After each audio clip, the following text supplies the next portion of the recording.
Hello and welcome to Uncle Milo's Story Corner. I'm Uncle Milo, and this next story is The Sing-Song of Old Man Kangaroo by Rudyard Kipling from the Just So Stories. Not always was the kangaroo, as now we do behold him, but a different animal with 4 short legs. He was gray and he was woolly, and his pride was inordinate. He danced on an outcrop in the middle of Australia, and he went to the little god Nekwa. He went to Nekwa at 6 before breakfast, saying, "Make me different from all other animals by 5 this afternoon." Up jumped Nekwa from his seat on the sandflat and shouted, "Go away!" He was gray and he was woolly, and his pride was inordinate. He danced on a rock ledge in the middle of Australia, and he went to the middle god Nequing. He went to Nequing at 8 after breakfast, saying, "Make me different from all other animals. Make me also wonderfully popular by 5 this afternoon." Up jumped Nequing from his burrow in the spinifex and shouted, "Go away!" He was gray and he was woolly, and his pride was inordinate. He danced on a sandbank in the middle of Australia, and he went to the big god Nequang. He said to Nequang at 10 before dinner time, saying, "Make me different from all other animals. Make me popular and wonderfully run after by 5 this afternoon." Up jumped Nequang from his bath in the salt pan and shouted, "Yes, I will!" Nequang called Dingo, Yellow Dog Dingo, always hungry, dusty in the sunshine, and showed him Kangaroo. Nequang said, "Dingo, wake up, Dingo. Do you see that gentleman dancing on an ash pit? He wants to be popular and very truly run after. Dingo, make him so."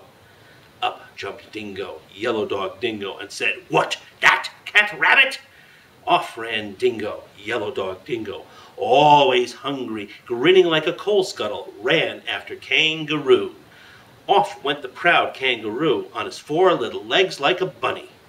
This, O beloved of mine, ends the first part of the tale. He ran through the desert, he ran through the mountains, he ran through the salt pans, he ran through the reed beds, he ran through the blue gums, he ran through the spinifex, he ran till his front legs ached. He had to. Still ran Dingo, Yellow Dog Dingo, always hungry, grinning like a rat trap, never getting nearer, never getting farther, ran after Kangaroo. He had to. Still ran Kangaroo, Old Man Kangaroo. He ran through the ti trees, he ran through the mulga, he ran through the long grass, he ran through the short grass, he ran through the tropics of Capricorn and Cancer, he ran till his hind legs ached. He had to. Still ran Dingo, Yellow Dog Dingo, hungrier and hungrier, grinning like a horse collar, never getting nearer, never getting farther, and they came to the Walgong River. Now, there wasn't any bridge, and there wasn't any ferry boat, and Kangaroo didn't know how to get over, so he stood on his legs and hopped. He had to. He hopped through the flinders, he hopped through the cinders, he hopped through the deserts in the middle of Australia. He hopped like a kangaroo. First he hopped 1 yard, then he hopped 3 yards, then he hopped 5 yards, his legs growing stronger, his legs growing longer. He hadn't any time for rest or refreshment, and he wanted them very much.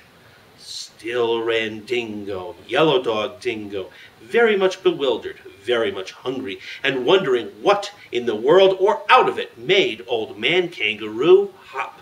For he hopped like a cricket, like a pea in a saucepan, or a new rubber ball on a nursery floor. He had to. He tucked up his front legs, he hopped on his hind legs, he stuck out his tail for a balance weight behind him, and he hopped through the Darling Downs. He had to. Still ran Dingo, Tired Dog Dingo, hungrier and hungrier, very much bewildered, and wondering when in the world or out of it would Old Man Kangaroo stop.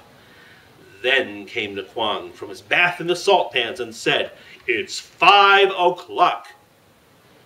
Down sat Dingo, poor Dog Dingo, always hungry, dusky in the sunshine, hung out his tongue and howled. Down sat Kangaroo, Old Man Kangaroo, stuck out his tail like a milking stool behind him and said, "Thank goodness that's finished." Then said Nequang, who was always a gentleman, "Why aren't you grateful to Yellow Dog Dingo? Why don't you thank him for all he has done for you?" Then said Kangaroo, tired old Kangaroo, "He's chased me out of the homes of my childhood. He's chased me out of my regular meal times. He's altered my shape so I'll never get it back, and he's played Old Scratch with my legs." Then said Nquong, "Perhaps I'm mistaken, but didn't you ask me to make you different from all other animals, as well as to make you very truly sought after? And now it is 5 o'clock." "Yes," said Kangaroo, "I wish that I hadn't. I thought you would do it by charms and incantations, but this is a practical joke." "Joke?" said Nquong from his bath in the blue gums. "Say that again, and I'll whistle up Dingo and run your hind legs off." "No," said the Kangaroo, "I must apologize. Legs are legs, and you needn't alter 'em so far as I am concerned. I only meant to explain to your lordliness that I've had nothing to eat since morning, and I'm very empty indeed." "Yes," said Dingo, Yellow Dog Dingo, "I am just in the same situation. I've made him different from all other animals, but what may I have for my tea?"